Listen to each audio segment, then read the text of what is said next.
Bonjour à tous, bienvenue pour ce dernier numéro de l'heure du bilan. On est très heureux de vous retrouver comme chaque dimanche pour cette dernière émission de la saison. Et oui, il faut bien prendre quelques vacances. Vous retrouverez vos rubriques habituelles. En première partie, on parlera des combats des invités aujourd'hui, puisque nous avons deux invités. Dans l'œil du bilan, on commentera une photo et une vidéo. Dans le bilan s'impose, je poserai quelques petites questions sur des sujets sur lesquels ils ne sont pas souvent interrogés. Et on ne terminera pas avec les minutes outre-mer, mais plutôt les minutes remerciements. Vous verrez ça tout à l'heure. En ce dimanche, nos invités, Sabrina Perkis, bonjour. Bonjour. Alors vous êtes animatrice de radio et blogueuse. Dominique Hubert, bonjour. Bonjour. Vous êtes pneumologue, spécialiste de la maladie de la mucoviscidose à l'hôpital Cochin à Paris. Et c'est justement de cette maladie dont nous allons parler aujourd'hui, en passant à la première partie de cette émission, les combats. Sabrina Perkis, on va justement parler de votre histoire, puisque vous êtes vous-même atteinte de la mucoviscidose. Alors je rappelle à nos téléspectateurs ce qu'est cette maladie. Alors c'est une maladie génétique rare qui touche principalement les voies respiratoires et le système digestif, et les mucus sécrétés par les organes creux, comme les bronches ou le tube digestif, et chez les malades anormalement épais et collants. Et ce manque de fluidité entraîne l'obstruction des canaux au niveau des organes concernés. C'est bien ça, Dominique Hubert? Tout à fait. C'est bien résumé. Oui, avec des sécrétions très épaisses, effectivement au niveau des bronches et des infections bronchiques qui vont en découler. Et par ailleurs, au niveau des organes digestifs et avant tout du pancréas, les canaux pancréatiques sont bouchés, ce qui va entraîner une insuffisance pancréatique et la nécessité d'un traitement avec ce qu'on appelle des extraits pancréatiques. Sabrina Perkis, vous avez été diagnostiquée à l'âge de 4 mois sur l'instinct de votre maman qui vous hospitalise de force. Elle dit au médecin, soit vous trouvez ce qu'elle a, soit vous me faites interner. Et à l'époque, les médecins affirment que vous n'avez que 7 ans à vivre. Comment avait été sûrement accueillie cette nouvelle à la maison ? Comme un coup de tonnerre? Comme un choc, la foudre qui tombe sur la tête d'une jeune maman, forcément, comme toute jeune maman. Ma maman m'avait comme petit bébé, et puis quand on vient d'accoucher, on pense qu'aux belles choses, on n'imagine pas le pire. Et puis, suite à cette annonce, elle a décidé d'en faire une force, parce que de savoir, de se prendre cette annonce, plus des chiffres tout de suite qui vous annoncent déjà la mort, c'est difficile. Donc du coup, ma maman elle a décidé de vivre au jour le jour avec la maladie, ce qui a été le combat de notre vie, qui l'est encore aujourd'hui, même si c'est différent parce que je suis moi-même adulte et maman. Mais voilà, on a appris à vivre avec, et puis au final, on a eu raison de ne pas se fier au diagnostic, aux statistiques, je veux dire, puisqu'aujourd'hui j'ai 36 ans, donc voilà. Dominique Hubert, il est difficile de détecter la maladie de mucoviscidose, notamment chez un bébé. Alors je dois dire que aujourd'hui, ça devient plus facile puisqu'il existe depuis l'année 2002 un dépistage systématique à la naissance. Auparavant, les signes qui étaient des signes d'appel, c'était surtout des bronchites qui se répétaient, un enfant qui toussait, un enfant qui poussait mal, qui avait du mal à prendre du poids.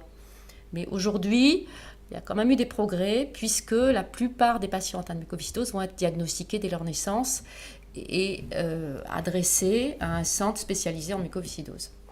Alors d'ailleurs, Sabrina Perkis, au collège, votre scolarité est interrompue par des visites répétées à l'hôpital.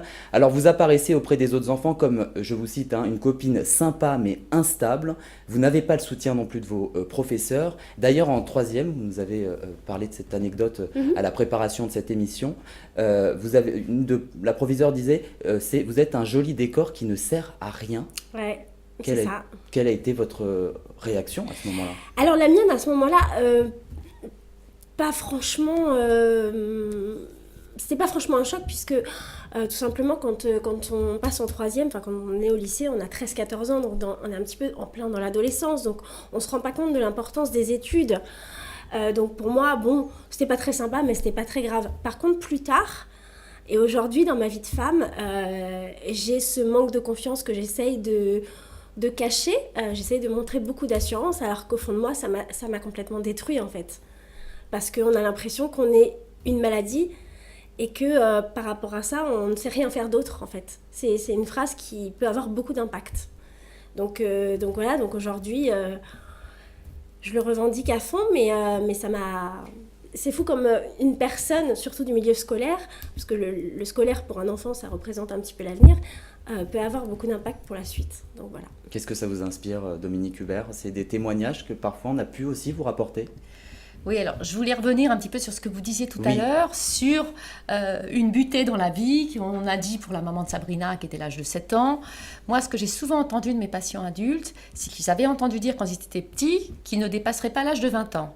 Et souvent, je les vois, ils ont 18 ans, 20 ans, et puis ils sont toujours là. Et alors, ils se demandent qu'est-ce que je fais, quels vont être mes projets, parce que du coup, ils n'arrivaient pas à se projeter avant.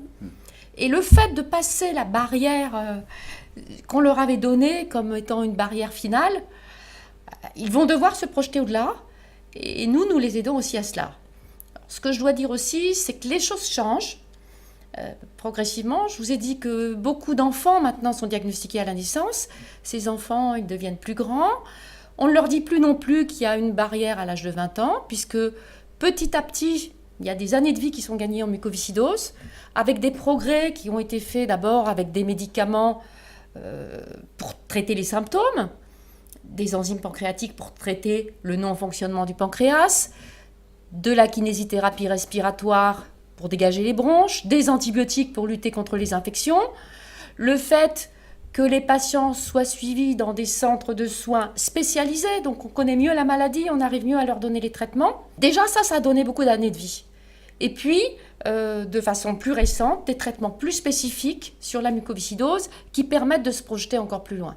Alors à 21 ans, Sabrina, vous tombez enceinte, vous décidez de garder votre enfant. Vous nous avez confié que vous aviez eu une très belle grossesse, mais qui vous avait laissé dans un état dégradé. Vous pouvez nous en dire plus? Alors, effectivement, j'ai voulu être maman très très jeune. C'était vraiment le rêve de ma vie. Je suis tombée enceinte par accident, ce qui est quand même une chance parce que ce mucus qui encombre l'appareil digestif et pulmonaire dans la mucoviscidose peut aussi encombrer l'appareil génital chez la femme, qui fait que les spermatozoïdes passent beaucoup moins quand on fait un bébé. Moi, je suis tombée enceinte très très rapidement. Et quand je suis tombée enceinte, j'ai pas trop réfléchi. J'ai dit, je le garde, ça doit être un signe du destin, ce sera maintenant ou jamais. Sauf que, comme je suis une poissarde de nature, je suis tombée enceinte l'année de la canicule 2003. Donc, ce qu'il faut savoir, c'est qu'un patient atteint de mucoviscidose a besoin d'énormément de calories pour respirer à la base, mais quand on est enceinte, il faut aussi beaucoup manger. Moi, avec 70 degrés dehors, enfin j'exagère évidemment, mais avec une température de 38 à 40 degrés toute la journée Amplifié, en 2003, exactement, j'arrivais plus à m'alimenter en fait. Donc dans ma tête, j'étais en forme, enfin voilà, je pense que j'étais une belle femme enceinte, mais sur la fin de ma grossesse, ça a été très compliqué à cause de cette chaleur, ce qui a fait que j'ai accouché un petit peu plus tôt. Sinon, j'ai une très très belle grossesse et je pense que le mental y fait beaucoup. Dominique Hubert, il me semble que vous souhaitiez réagir justement à ce sujet. Oui, je crois que c'est très important pour ces jeunes patientes et ces jeunes patients, encore plus chez les femmes probablement. Elles souhaitent avoir des enfants, se prolonger dans leurs enfants. Ouais. Et ce qu'a bien souligné Sabrina, c'est que beaucoup de ces patients, finalement, vont avoir des grossesses plus tôt par rapport à d'autres jeunes femmes qui ne sont pas malades, parce qu'elles sentent quelque part qu'il ne faut pas trop traîner, parce qu'après elles auront du mal, parce qu'elles respireront moins bien et la grossesse sera beaucoup plus difficile. Il y a une crainte au départ. Je pense qu'il n'est pas toujours en pleine conscience, mais inconsciemment elles se rendent compte que si elles veulent des enfants, il faut aller assez tôt. Moi, par exemple, je le dis à mes copines qui veulent être maman très jeune, attendez. Et quand on me dit, mais attends, c'est l'hôpital qui est sous la charité, oui, mais vous avez le temps. Moi, je ne l'ai pas. Voilà, c'est toute la différence. Oui, parce que je peux rajouter que quand l'état respiratoire devient moins bon, s'il y a une grosse gêne pour respirer, ça devient dangereux d'avoir une grossesse et de la mener jusqu'au bout. Donc il vaut mieux anticiper. Et à l'été 2006, votre état devient critique, puisque vous encaissez quand même 19 jours consécutifs avec 40 degrés de fièvre. C'est là qu'on vous annonce qu'il vous faut une greffe. Vous, Sabrina, au départ, vous ne souhaitiez pas cette greffe, c'est bien ça? Non, pas du tout. J'étais complètement fermée au sujet de la greffe parce que je suis une vieille dans la mucoviscidose maintenant. Et du coup, même si aujourd'hui, c'est une autre génération qui a eu énormément de progrès fait par la médecine, heureusement. Moi, je suis partie d'une génération où malheureusement, très jeune, j'ai vécu beaucoup de décès. vraiment beaucoup. J'ai enterré ma meilleure amie le jour de mon entrée en 6e. J'avais 13 ans. Voilà, je lui tenais la main en réanimation, elle est partie. Et ça a été toute une section, par exemple, un enchaînement de décès autour de moi pendant des années. Suite à faute d'organes ou des greffes qui ne marchaient pas bien à l'époque parce que les traitements n'étaient pas ceux qu'ils sont maintenant et que le geste chirurgical était encore fragile. Et donc vu que je voyais que des échecs, je disais non mais moi jamais de la vie en fait la greffe, c'était pas possible dans ma tête, c'était vraiment un refus. Sauf que il fallait plus que je pense que pour moi, étant donné que j'avais pris le risque d'être maman, eh bien, il fallait plus que je réagisse égoïstement. Donc, je suis allée sur le chemin de la greffe. Mais c'est vrai que dans ma tête, il a fallu que ça mûrisse énormément. Et la greffe se passe bien, puisque vous passez de 13% à 101% de souffle. Ouais. Comment on calcule ce taux de souffle, Dominique Hubert ? On calcule le taux de souffle. On souffle dans un appareil qui mesure le volume respiratoire qu'on a dans nos poumons et notamment aussi le volume d'air que l'on peut souffler sur la première seconde. Ce qui est pour nous un indicateur qui permet de suivre ce qui se passe au fur et à mesure de l'évolution des patients dans leur maladie, que ce soit en moins bien, avec le risque que ça se dégrade beaucoup, et puis de nous aider aussi à leur parler de la greffe, puisque ça va vraiment plus. Ou alors, comme vous venez de le décrire, après une greffe pulmonaire, des nouveaux poumons, quand tout réussit bien, le patient peut regagner sa capacité respiratoire normale. Et c'est bien sûr ce qu'on souhaite à chaque greffe. En sachant que le taux de souffle normal, c'est 100%. C'est 100%. C'est, donc du coup, 13%, c'était... C'est très, très, très bas, oui. Et ça fait aujourd'hui 10 ans, Sabrina Perkis, que vous ça êtes fera 10 ans en novembre, oui.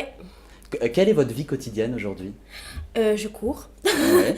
Non, mais je cours dans toutes les choses de ma vie, c'est-à-dire dans mes activités professionnelles. Je m'engage énormément dans le milieu caritatif. Je fais beaucoup d'événementiels, je fais de la radio. Donc, on va en parler. Mine de rien, la radio, c'est le souffle. Tout à fait. Voilà. Je fais du sport.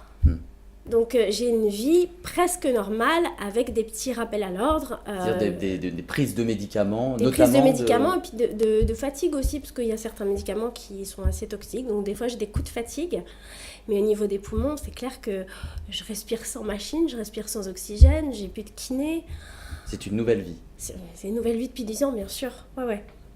Dominique Hubert, quels sont les plus beaux témoignages de personnes greffées dont vous vous souvenez ? Les plus beaux témoignages, c'est effectivement des patients qui étaient au bout de leur vie, qui étaient sous oxygène, sous machine, pratiquement 24 heures sur 24, qui parfois, comme Sabrina, n'avaient pas envie d'aller à la greffe, mais se sont dit, si je veux continuer à vivre, je n'ai pas d'autre choix. Pour certains, et en particulier pour certaines qui avaient des jeunes enfants, comme Sabrina, je retrouve tout à fait cela, le désir de vivre pour leurs enfants, puisqu'il y a une responsabilité autre, et c'est plus seulement pour eux. Donc même malgré la peur, ils s'engagent dans cette voie. Et quand ils retrouvent une respiration normale, sans oxygène, sans machine, la possibilité au bout de quelques mois de pouvoir voyager, c'est merveilleux, c'est un vrai miracle. Dominique Hubert, Sabrina Perkis, on passe tout de suite à la deuxième partie de cette émission, c'est l'œil du bilan. Dans l'œil du bilan, une petite habitude, on commente ensemble une photo et une vidéo. Et je vais commencer par vous montrer la photo de cette personne que vous allez reconnaître, Grégory Lemarchal. C'est en 2004 que l'artiste d'ailleurs se fait connaître en remportant la saison 4 du télécrochet Star Academy. L'année suivante, il enregistre son album qui s'appelait Je deviens moi en 2005. Et en parallèle d'ailleurs, le jeune chanteur atteint de la mucoviscidose, lui aussi, se bat contre la maladie. Force de courage, aimé du public, il nous quitte malheureusement le 30 avril 2007, faute de greffe. Et c'est vrai que son décès aussi a contribué à sensibiliser le public à la nécessité du don d'organes. Depuis ses parents, Laurence et Pierre Lemarchal ont créé l'association Grégory Lemarchal pour combattre la maladie, pouvoir aussi répondre aux besoins des familles, des hôpitaux et des chercheurs. Dominique Hubert, est-ce qu'on peut dire que Grégory Lemarchal est devenu un véritable symbole aujourd'hui ? Tout à fait. Grégory est un symbole dans le public, mais beaucoup chez les patients atteints de mucoviscidose. Grégory représente quelque chose pour eux. Il a beaucoup lutté avec la maladie. Il a fait quelque chose de fantastique de sa vie. Et ça a marqué les patients. Ils ont été aussi très, très, très marqués par son décès. Et certains sont presque tombés en dépression au moment du décès de Grégory parce qu'ils n'imaginaient pas cela. Mais je dirais que ça permet aussi de leur faire prendre conscience de toute la fragilité qu'il y a dans cette maladie et de la nécessité d'avancer, parfois de prendre des décisions difficiles, notamment par rapport à la greffe. Et d'ailleurs, Sabrina Perquis, donc aujourd'hui 10 ans que Grégory Le Marchal est décédé. Sur votre compte Instagram, vous aviez tenu à lui rendre hommage, un texte d'ailleurs repris de multiples fois par la presse. Alors j'en cite un extrait. Grégory, j'ai eu la chance de rencontrer tes amis, tes cousins, tes fans et surtout ta famille. Je n'aurai pas les mots assez forts pour te dire combien ils sont des personnes extraordinaires, toujours là à nos côtés, nous, patients. Il était important, Grégory Le Marchal, dans votre vie? Alors, par son parcours, oui. Maintenant, moi, c'est un peu différent parce que quand Grégory a commencé à chanter, j'allais extrêmement mal. Mais par contre, j'étais très consciente voilà, de ce qui pouvait se passer dans la mucoviscidose. Donc, j'ai été surprise par son décès, évidemment, parce que pour moi, il allait bien, parce qu'on montre à l'image ce qu'on veut. Maintenant, je savais que ça pouvait arriver et je n'ai pas eu... ce sentiment de me sentir vide. J'ai eu un sentiment à un moment donné de me dire pourquoi il meurt lui alors qu'il est en pleine carrière, alors que moi je vais mal et que j'ai pas grand chose, mais c'était complètement stupide comme réaction. Parce que moi j'étais maman en plus, mais voilà, après c'est difficile de parler de Grégory parce que je l'ai pas beaucoup connu, enfin je l'ai pas connu du tout, pardon. Par contre, c'est vrai qu'aujourd'hui je suis très proche de Pierre et Laurence Le Marchal, voilà, qui sont vraiment exceptionnels et qui donnent tout pour les patients. Et pour compléter le message que vous venez de lire, j'ai envoyé un message à Laurence encore il y a quelques jours parce qu'on a fêté les 10 ans de l'association en lui disant que c'était une maman extraordinaire parce qu'ils font preuve d'une force incroyable pour moi. Et d'ailleurs, Dominique Hubert, l'association Grégory Le Marchal, a participé à la rénovation du service de pneumologie à l'hôpital Cochin où vous travaillez. Également l'acquisition de matériel. Évidemment, le but c'est d'offrir aux patients, aux familles, au personnel soignant un cadre de vie agréable. Vous pouvez nous en dire plus? Oui, ça je crois que c'est assez extraordinaire ce qu'ont pu faire Laurence et Pierre Le Marchal, puisque avec leur pugnacité, notamment Laurence, je sais qu'elle est venue à de multiples reprises voir la direction de l'hôpital, entreprendre des démarches en disant voilà, nous on peut vous aider, mais il faut que vous mettiez la main au pot aussi, parce qu'évidemment dans un hôpital de l'assistance publique comme l'hôpital Cochin, il fallait que ce soit avant tout l'hôpital qui décide des travaux, qui les finance en grande partie, mais avec l'aide de l'association Grégory Le Marchal, il y a eu des choses extraordinaires de fait, et ça change beaucoup pour les patients, parce que maintenant en hospitalisation, ils ont des locaux confortables. On avait avant, pour vous dire, une douche pour une vingtaine de lits. C'était incroyable. Maintenant, ce ne sont que des chambres individuelles, décorées avec goût, une douche privative pour chaque patient, des fauteuils confortables. Et c'est ça, principalement grâce à l'action de Laurence et Pierre. Et d'ailleurs, vous pouvez faire un don à l'association Grégory Le Marchal en vous connectant sur le site internet www.association-grégorylemarchal.org. On va passer au deuxième point de cet œil du bilan. Il est vrai, Sabrina Perquis, il y a quelques années, vous avez sorti un court-métrage qui s'appelle Leçons d'amour. D'ailleurs, il est disponible sur votre chaîne YouTube ou sur votre site sabrinaperquis.com. Ça raconte l'histoire de Léa, atteinte de la mucoviscidose, qui flirte sur Facebook avec un homme. Et ce petit film montre les difficultés des histoires d'amour quand la maladie s'en mêle. On regarde ça tout de suite.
Alors Sabrina Perkis, dans une interview pour la chaîne Non-Stop People, au moment de la sortie de ce court-métrage, vous avez expliqué que c'est une histoire autobiographique qui vous est arrivée, mais dans le film on voit que vous l'avez dédié à une jeune fille qui s'appelait Camille, qui avait 18 ans, qui est décédée de cette maladie en mai 2014. Il lui est arrivé à peu près une histoire similaire. Pourquoi il était important de mettre en lumière cette histoire ? Pour deux choses en fait, parce qu'aujourd'hui on vit dans une génération qui me fait très peur, où tout est basé sur le virtuel en fait et sur l'apparence physique.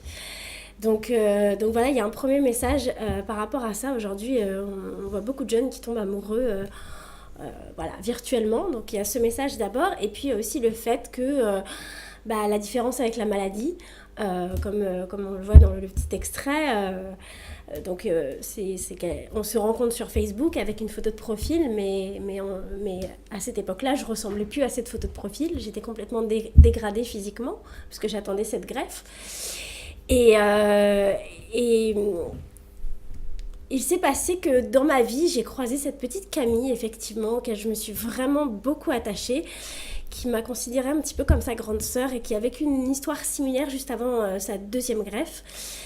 Et c'est quelque chose qui lui donnait du baume au cœur, en fait, cette histoire, petite histoire virtuelle. Sauf que quand le garçon s'est vraiment rendu compte qu'elle était pas bien, il s'est barré, en fait, sans donner d'explication. Alors attention, hein, c'est pas un discours féministe, hein, ça peut arriver aux filles et aux garçons, mais c'était important parce que finalement, ce garçon, quand Camille est morte, il a envoyé un message à la famille pour dire je savais pas que c'était si grave, tu lui as fait du mal, c'est trop tard. Et moi, il s'est passé un petit peu la même chose. Donc voilà, donc c'est plus un cri d'alerte par rapport à toute cette génération qui voit que par le physique et par l'amour virtuel, parce que malheureusement, plus tard, quand on vieillit, on tombe malade. Et en général, les personnes restent. Donc à tout âge, ça peut arriver à qui que ce soit, mais au-delà de ça, on a le droit d'avoir des histoires d'amour quand même. Qu'est-ce que ça vous inspire, Dominique Hubert ? Moi, ça me fait penser à tous ces patients qui, au début d'une relation, ont du mal à dire à leur compagnon, à leur compagne, je suis très malade, j'ai un problème de santé grave, j'ai une mucoviscidose. Le mot mucoviscidose, pendant un certain temps, il reste tabou. Mais ce que j'ai eu dans les témoignages aussi, c'est qu'à partir du moment où la personne malade arrive à parler de sa maladie et où le conjoint reste et a envie de connaître la maladie, a envie d'accompagner le patient malade, ça change beaucoup de choses et ça peut donner une relation extrêmement profonde. J'ai eu plusieurs cas concrets comme cela, même des patients, des adultes assez gravement malades qui ont rencontré leur conjoint étant malade avec une relation très forte qui dure encore. Sabrina Perkis, vous avez été également candidate dans l'émission de télé-réalité Secret Story sur TF1. Vous aviez comme secret « Je vis avec le poumon d'un autre ». C'est vrai que dans le prime où a été révélé votre secret, vous avez expliqué aussi les motivations pour participer à ce programme. Avant tout, vous dites « Je m'adresse à toutes les personnes qui sont en attente de greffe. Il ne faut jamais baisser les bras ».